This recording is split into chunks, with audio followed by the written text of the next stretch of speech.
Well, World Press Freedom Day. It's a day that is marked to make sure that the plight, or not only the plight, but also the state of press freedom is again hammered into our heads, so to speak, if I can just literally say that. But just continuously advocating how the media is important to society and how responsible or circumspect it should also be in its practice or work. Well, we have in the studio the Executive Director for the Media Foundation for West Africa, and Sulemana Brahima is my guest. Thanks for joining me. Thank you very much. For particularly for the theme for the year, how does it fall in contest with the times, so to speak? Well, I think that there couldn't have been a better theme for this year's celebration. And I should also say that it's also because of where it is being celebrated. Finland, Sweden, I should say, adopted the Right to Information Law 200 years ago. This year is 200 years of the adoption of Right to Information Law by Sweden. And as the Finnish Prime Minister said yesterday, Finland is one of the least corrupt countries in the world, and it correlates with the kind of press environment that they have.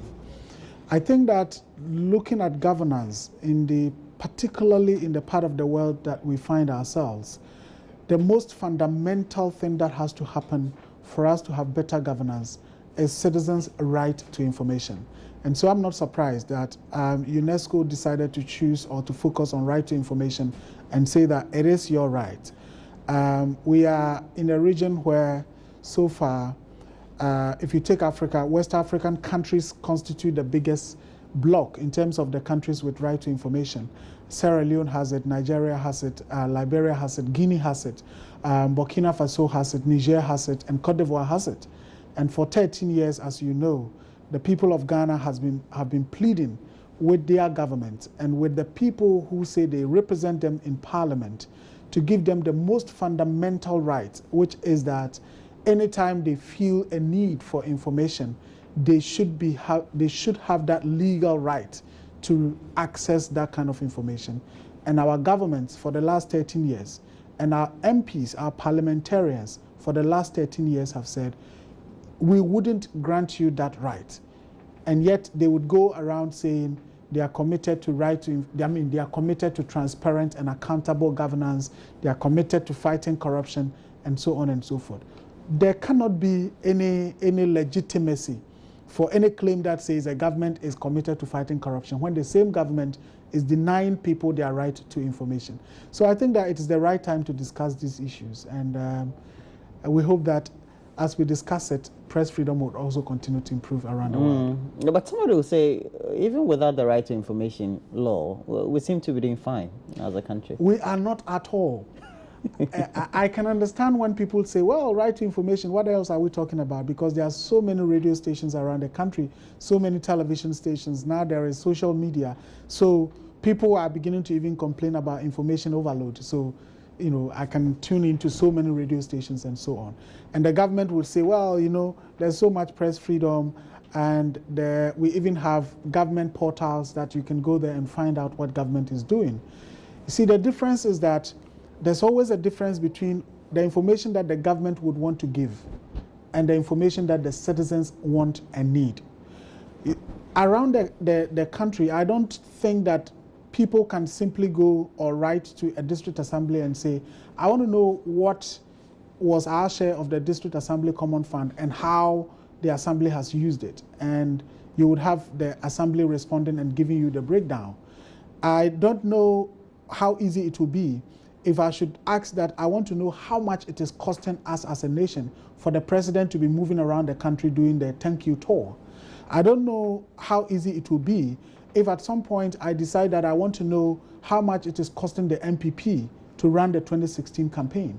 I doubt any of these groups would willingly give out the information that is that will be requested. And that is the kind of information that helps governance. It is not about the president has built 24 schools or the MPP is committed to transparent and accountable governance. Those are the kinds of things that any government would want people to hear. And around the world, no government is happy to give out information.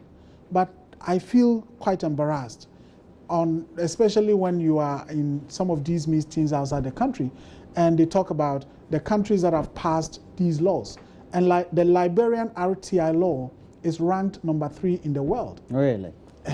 You have Norway, Denmark, Finland, UK. All these countries have right to information laws. Burkina Faso has. But I still insist, in the middle of their transition. We seem to be doing better than many of the countries that have the law. Better in terms of what? Is it better in terms of, you see, media pluralism? People tend to equate right to information to press freedom or media pluralism. It is completely different. Yes, the press can be free, but I am saying that, can you, for example, as a journalist, do you have that legal entitlement to write to the AMA boss and say, I want to know how much taxes have been collected since 2015 till now and how you have used it? The Smarties deal, a classical case, without going to court and spending the money, the legal fees and all, how were we going to be able to say, give us the information? And even after the court has ruled, they have had to pay, or they are asked to pay a certain amount in order to access the contract document. In Burkina Faso, the difference is that in Burkina Faso, because of the law, you can write to an authority to say, I want this information. And they are mandated to give to you. In Nigeria today, if you have Nigerian friends, they will tell you that their second biggest source of income today is the monies, the looted monies that are being returned. And it is partly because the citizenry are using the right to information legislation. I want to know who owns this. I want to know how the minister bought this. I want to know how much it cost the minister to buy this car. And in Liberia, they are coming up quite strongly.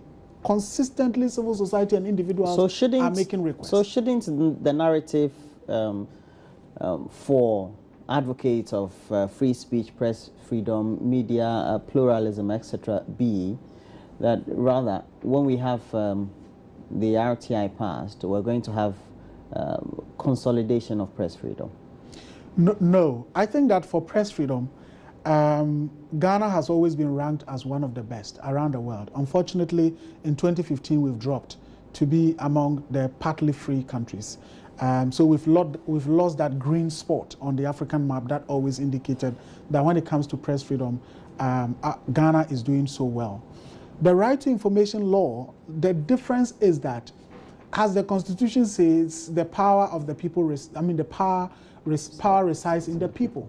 And therefore, in order to have smooth governance of ourselves, we choose leaders to manage us, and therefore we entrust the resources and the power to them to manage us. Simply, what the RTI law seeks to do is that I have given you my resources to manage, and at any point in time, when I want you to account to me, you should be accountable to me. So you're saying it enhances governance better? It enhances governance better. It's all about transparency. It's all about accountability. So it's just the continuum and then making sure that we have the best practices that we're all looking for. Well, but without the right to information legislation, why do you think that as an advocate, and me as a practitioner, and you also as a practitioner, why do you think that the political elite or the political class are very much not committed to having as a country having an RTI? They fear the accountability and the transparency questions that come with it. The fear of the unknown? It is not the fear of the unknown, the fear of the known. And the known is that once the law is passed, politicians must become accountable to the people, because you cannot hide. The people would begin to request for information and you must provide it by the law. And it is that single thing that they fear. And in fact, it is something that every government around the world would fear. But it will enhance governance. Yes, it will. And that is what they fear. It is just the fear of the accountability and the fear of the transparency that will come when the RTI law is passed. Otherwise, you ask yourself, why? For 13 years, the most fundamental thing, which is that citizens need information as and when they need it, it must be provided to them. And our parliamentarians are saying no. We have had President Kufuor, President John Mills, President John Mahama, and it is not being done.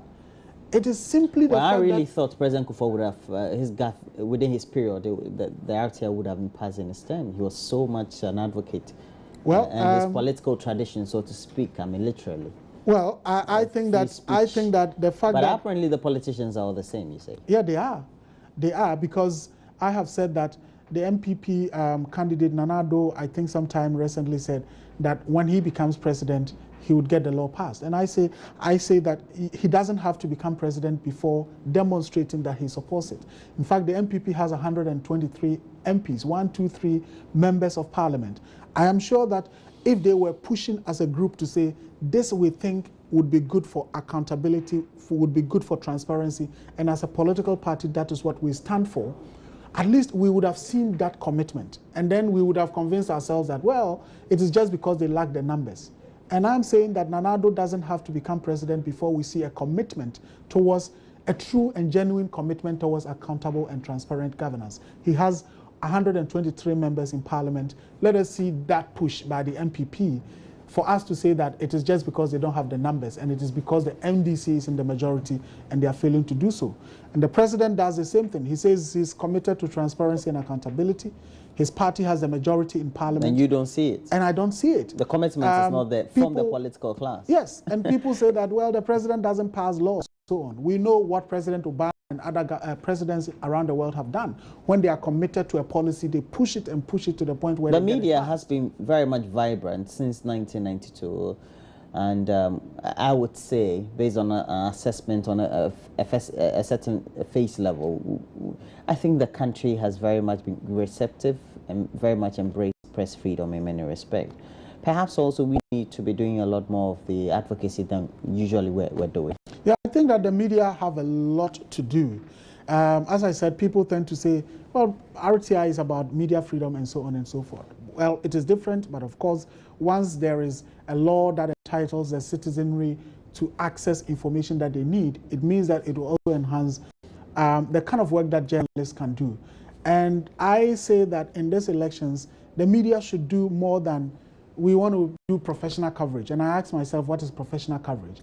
And if we are not quite careful, we are going to be consumed by this whole euphoria about, oh, the media need to promote peace, we need peaceful elections, and so on and so forth.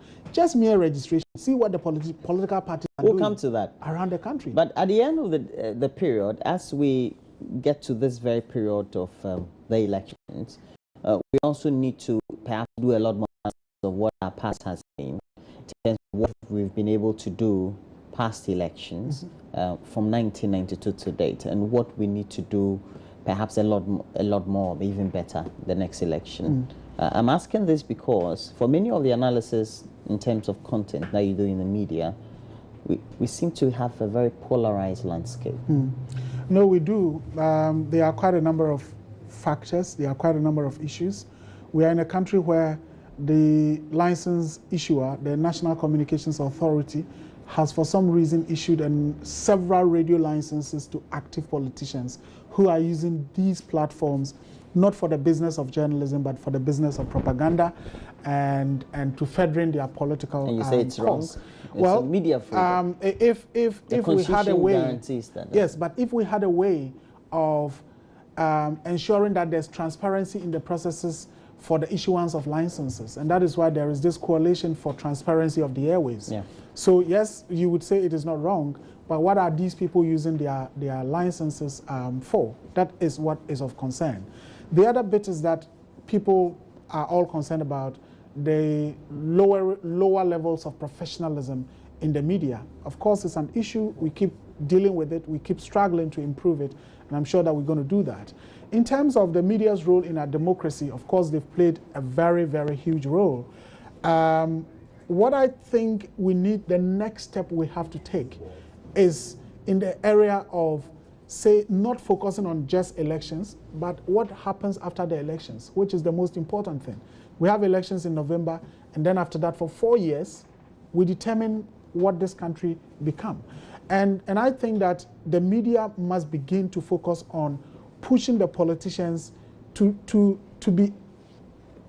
us to know what policy issues they stand for, rather than, as we hear, we are from Volta, vote for Voltarians, we need Muslim-Christian balance, vote for this because this person is a Muslim or this person is a Christian.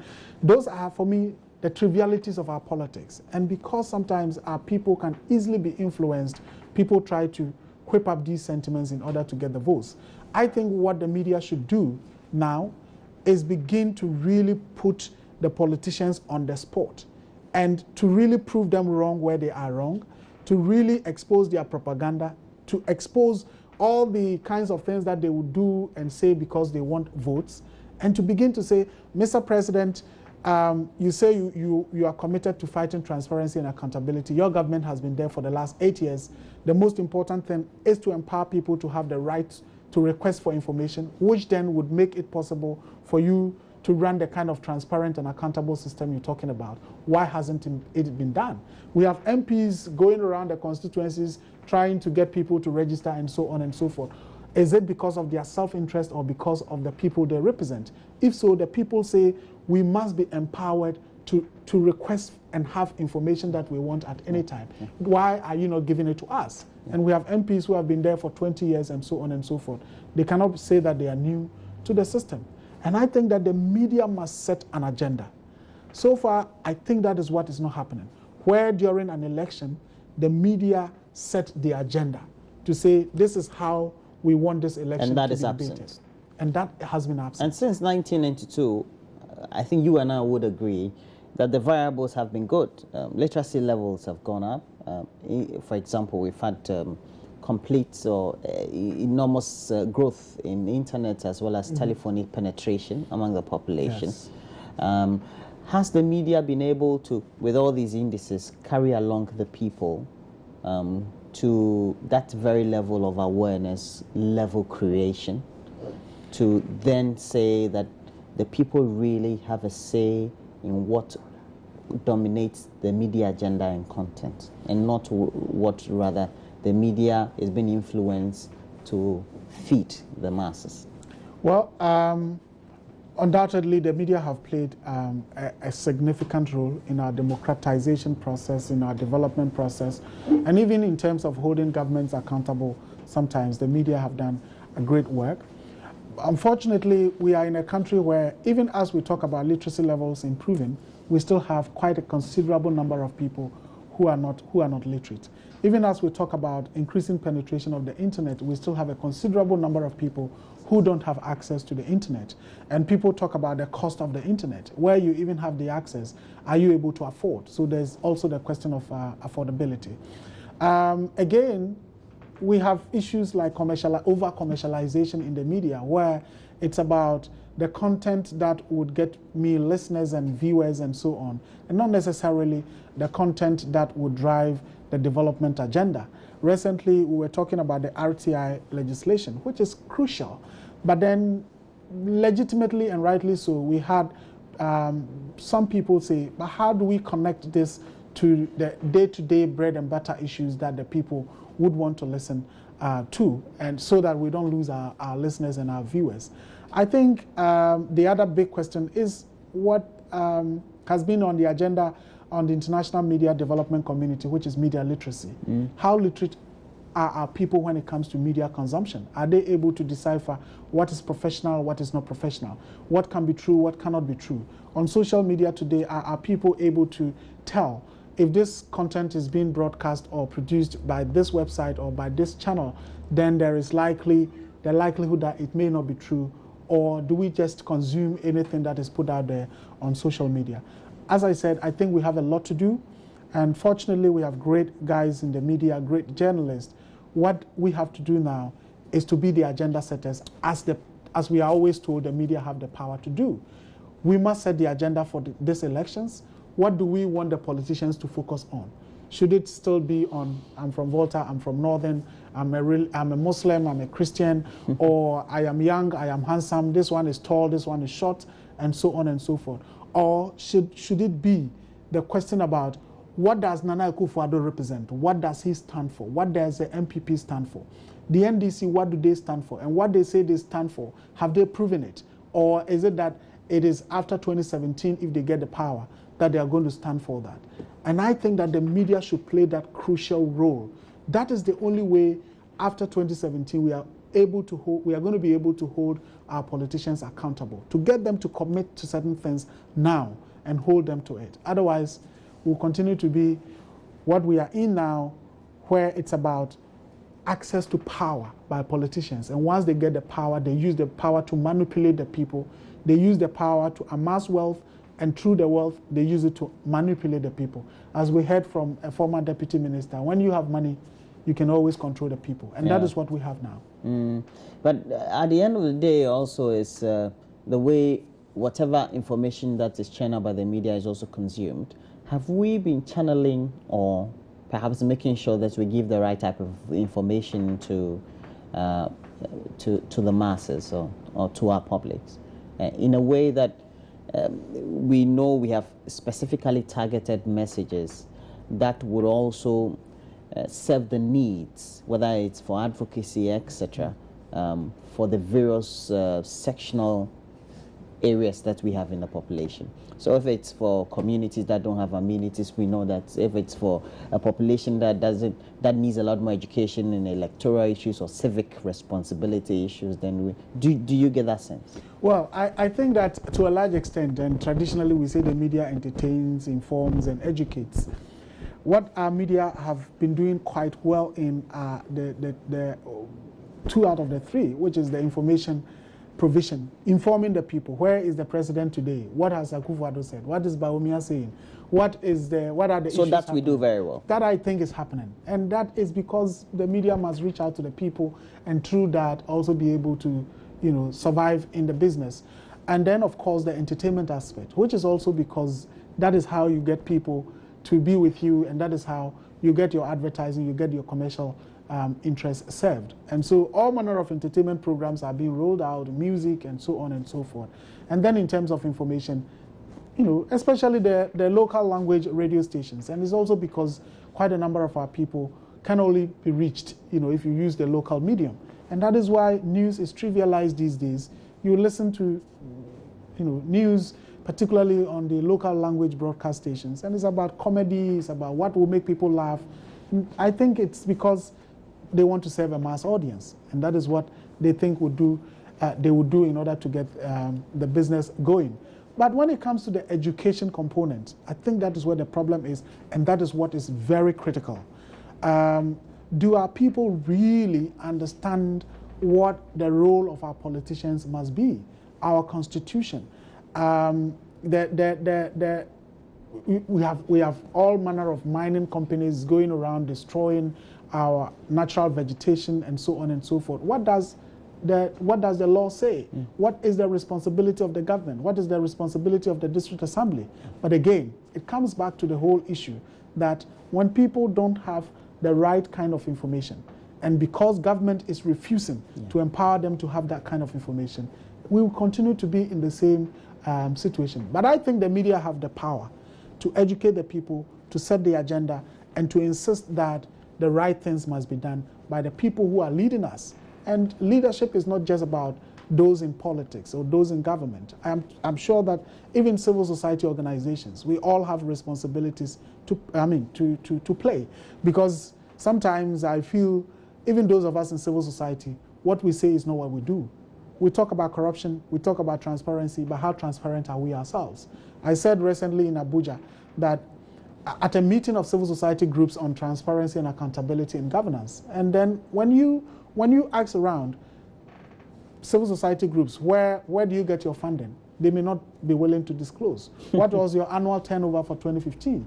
They may not be willing to disclose. Where can I find your audited report? They may not be willing to disclose. And yet we have the same groups, crusading. Governments must be transparent, government must be accountable, and so on and so forth. So you have the power and the responsibility to hold all of us accountable. And I'm sure that that is the only way we can build a better society. Quite often we say Ghana is doing well, and I ask, doing well compared to who?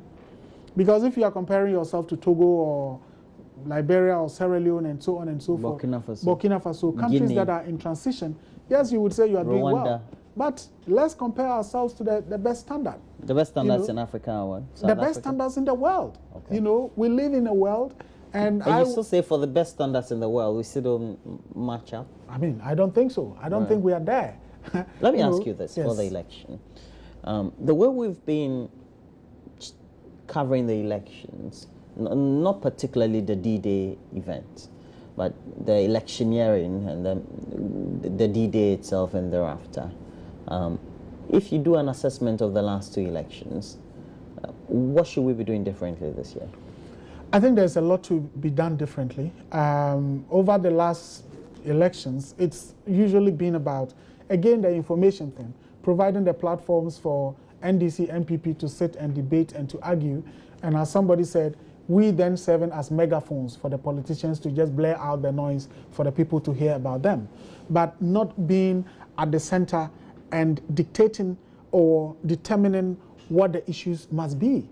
I would get quite disappointed, for example, if an MP should come and sit here and there is no question about why have you deprived your constituents of the most fundamental thing, which is their right to information as an MP. And I would want, for example, to see the media use the power they have to ask an MP that how much was your share of the common fund for 2015? And they should say it. And how did you spend it? And how have you spent it? I think that those are the most fundamental things, rather than the MP says here, how is the registration going in your constituency? Do you think you would win? Why do you think the NDC would win? Oh, you know, the president is doing this, doing that. Why do you think that the MPP would win? You know, Nana Akufo-Addo is committed to this. So we should move away from cliches. I think so. I think we must deal with the issues. MPs, since you've been in Parliament, what position can we associate you with? What has been your policy position on various issues? Let's hear them talk about policy issues and what they stand for in Parliament, as we see with other parliamentarians and senators elsewhere. You know, you can say, oh, Roland in Parliament is somebody who is a pro-choice or pro-life person. On health insurance, this is his position. On this is his position. We don't have that. Okay. And it's because I think the media are not really pushing the people in leadership enough. All right. So now we need to make sure we create the aggregation of the advocacy to have the RTR passed. When are we going to do that? Because we've been doing that for years. Well, we should. It's an ongoing thing. We need to reach a certain crescendo, don't you? Yes, it's an ongoing thing. And I would say that if the certain NDC says that they promising Ghanaians that they would be committed to transparency and accountability, they have the numbers to pass the law.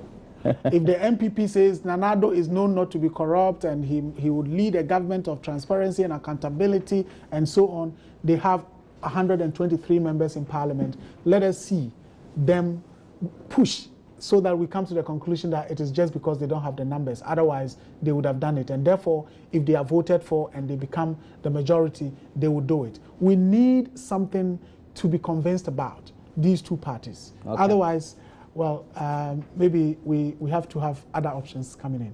Well, thanks for passing through the studio this morning. Thank you so much. It's been a delight having you. Thank you so much. Suleiman Abrahima is Executive Director for the Media Foundation for West Africa, joining us for Press Freedom Day.